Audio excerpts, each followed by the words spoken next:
ಶ್ರೀ ವಿಶ್ವಾವಸುನಾಮ ಸಂವತ್ಸರ ದಕ್ಷಿಣಾಯಣ ಶರದ್ ಋತು ಕಾರ್ತಿಕ ಮಾಸ ಶುಕ್ಲ ಪಕ್ಷವಾಗಿದೆ. ಈ ದಿವಸ ಬುಧವಾರವಾಗಿರ್ತಕ್ಕಂಥದ್ದು. ಅಷ್ಟಮಿ ತಿಥಿ, ಉತ್ತರಾಷಾಢ ನಕ್ಷತ್ರ. ಈ ದಿವಸ ಕಾರ್ತಿಕ ಮಾಸದ ಅಷ್ಟಮಿಯನ್ನು ಗೋಪಾಷ್ಟಮಿ ಅಂತ ಕರೀತಾರೆ. ಗೋಪ ಅದರ ಅರ್ಥ ಏನಪ್ಪ ಅಂದರೆ ಗೋವನ್ನು ಪೂಜಿಸ್ತಕ್ಕಂಥದ್ದು ಅಂದ್ರೆ. ಈ ಅಷ್ಟಮಿಯಲ್ಲಿ ಕಥೆಯ ಪ್ರಕಾರ ಶ್ರೀಕೃಷ್ಣ ಗೋವುಗಳನ್ನು ಸಂರಕ್ಷಿಸಿದ ದಿವಸ, ಗೋವುಗಳಿಗೆ ಪೂಜೆಯ ಸ್ಥಾನವನ್ನು ಕೊಟ್ಟ ದಿವಸ ಅಂತ ನಾವು ಕಾಣ್ತೀವಿ. ಭಾಗವತದಲ್ಲಿ ಗೋಪಾಷ್ಟಮಿಯ ವಿಶೇಷತೆ ಏನಪ್ಪ ಅಂದರೆ ಗೋವುಗಳಿಗೆ, ಅವನು ಗೋಪ್ರಿಯ, ಹಸುಗಳನ್ನು ಮೇಯಿಸ್ಲಿಕ್ಕೆ ಹೋಗ್ತಾ ಇದ್ನಲ್ಲ ಅವನು.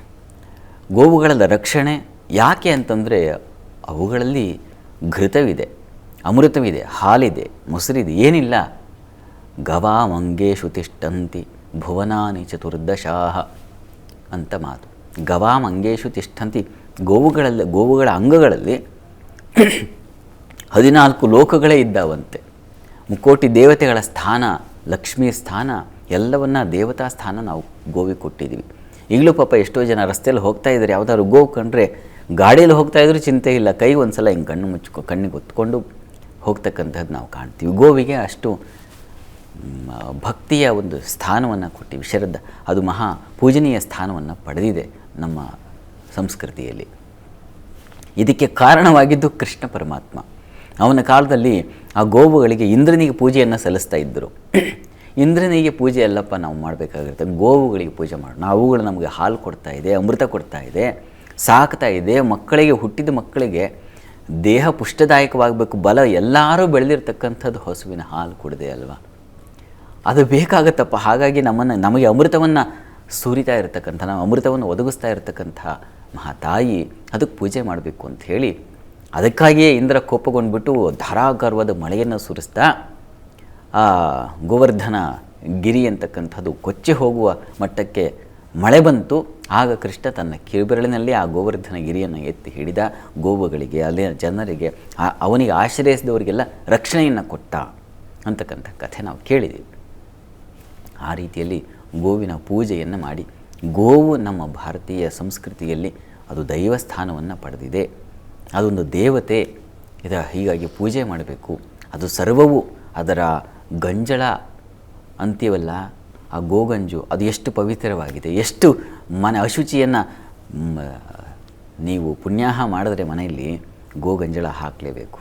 ಮನೆಗೆ ನಮ್ಮ ಮನೆ ಶುಭ್ರವಾಗಬೇಕು, ಮಂಗಳವಾಗಬೇಕು ಅಂದರೆ ಅದರ ಗೋವಿನ ಗಂಜಳ ಬೇಕಾಗುತ್ತೆ. ನೀವು ಅಪರ ಕಾರ್ಯಗಳನ್ನು ಗಮನಿಸಿ, ಅಲ್ಲಿ ಶ್ರಾದ್ದಾದಿಗಳಲ್ಲೂ ಬಳಸ್ತಕ್ಕಂಥದ್ದು ಗೋವಿನ ಗಂಜಳ, ಗೋವಿನ ಸೆಗಣಿ ಪವಿತ್ರ ಸ್ಥಾನವಾಗಿಬಿಟ್ಟಿದೆ. ಯಾವುದನ್ನು ವಿಸರ್ಜನೆ ಮಾಡುತ್ತೋ ಅದು ನಮ್ಮ ಪವಿತ್ರವಾಗಿದೆ, ನಮ್ಮನ್ನು ಶುಚಿ ಮಾಡ್ತಕ್ಕಂಥದ್ದಾಗಿದೆ. ಇದಕ್ಕೆ ಅಲ್ವಾ ದೇವತೆ ಅಂತ ಕರೆಯೋದು. ಅಂತಹ ಗೋವಿಗೆ ಈ ದಿವಸ ವಿಶೇಷವಾದ ಪೂಜೆಗಳನ್ನು ನೆರವೇರಿಸಿ ಇರ್ತಕ್ಕಂಥವ್ರು. ಮನೆಗೆ ಗೋವಿದ್ದರೆ ತುಂಬ ಚೆನ್ನಾಗಿ ನೋಡ್ಕೋಬೇಕು. ಗೋ ಸೇವೆ ಮಾಡೋದ್ರಿಂದ ಎಷ್ಟು ಫಲದ್ದೇ ಪಟ್ಟಿ ಇದೆ.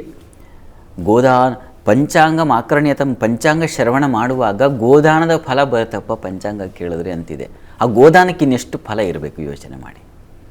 ಎಲ್ಲ ದಾನಗಳಿಗಿಂತ ಶ್ರೇಷ್ಠ ದಾನ ಗೋವಿನ ದಾನ ಕೊಟ್ಬಿಟ್ರಿ ಅಂತಕ್ಕಂಥದ್ದಿದೆ. ಗೋದಾನ ತಗೊಂಡವ್ರ ಕಥೆ ಏನು, ಎಷ್ಟು ಗಾಯತ್ರಿ ಮಾಡಬೇಕಾಗುತ್ತೆ ಅಂದರೆ ಗೋವಿಗೆ ಹಾಗೆ ದೇವರ ಸ್ಥಾನ ಬಂದುಬಿಟ್ಟಿದೆ. ಅಂತಹ ಗೋವಿ ಕಣ್ಣೆದುರಿಗಿದ್ದಾಗ ಅದನ್ನು ಹೇಗೆ ಎದುರುಗಡೆ ನಮ್ಮ ದೇವತೆ ಇದ್ದ ಹಾಗೆ ನಾವು ಪ್ರೀತಿಸುವ, ಭಕ್ತಿಯಿಂದ ಪೂಜಿಸ್ತಕ್ಕಂಥ ದೇವತೆ ಇದ್ದೆ.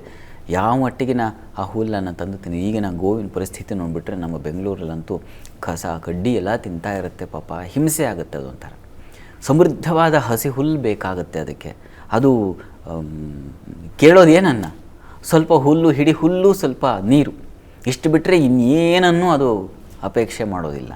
ಹುಲ್ಲನ್ನು ಕೊಟ್ಟು ಹಾಲನ್ನು, ಅಮೃತವನ್ನು ಕೊಡುತ್ತಲ್ಲ, ಇದು ಗೋವಿನ. ಯಾಕೆ ಎಲ್ಲ ಪ್ರಾಣಿಗಳು ಗೋವಾಗಲ್ಲ, ಗೋವಿಗೆ ಯಾಕೆ ಅಷ್ಟು ಶ್ರೇಷ್ಠತೆ ಅಂದರೆ ಹಾಗೆ. ಹೀಗಾಗಿ ಈ ದಿವಸ ಗೋಪಾಷ್ಟಮಿ ಎಂದು ಏನು ಮಾಡಬೇಕಪ್ಪ, ಗೋವಿಗೆ ಪೂಜೆ. ಹೆಣ್ಮಕ್ಳು ಪ್ರತಿ ದಿವಸ ಮಾಡ್ತಿರ್ತೀರ.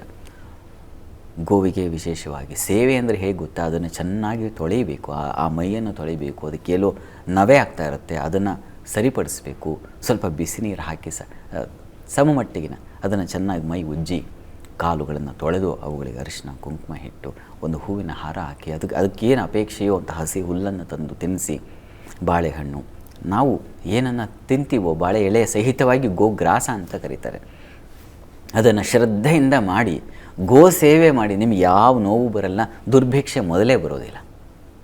ರೈತರಿಗೆ ಬೇಕಾಗಿರತಕ್ಕಂಥದ್ದಲ್ವ ಯಾವುದಪ್ಪ ಬಂಗಾರ, ರೈತರ ಬಂಗಾರ ಅಂದರೆ ಅದು ಗೋವುಗಳು. ತುಂಬ ಕೆಲವರಂತೂ ತುಂಬ ಪ್ರೀತಿಯಿಂದ ಸಾಕ್ತಾರೆ.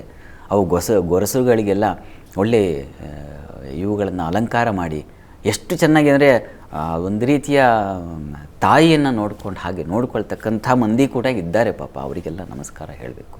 ಈ ದಿವಸ ತಾವು ಆ ರೀತಿಯ ಒಂದು ಗೋವಿನ ಪೂಜೆ ಮನಸ್ಸಿಗೆ ನೆಮ್ಮದಿ ಬರುವ ಹಾಗೆ ಪೂಜೆ ಮಾಡಿ. ಒಳ್ಳೆಯದಾಗಲಿ.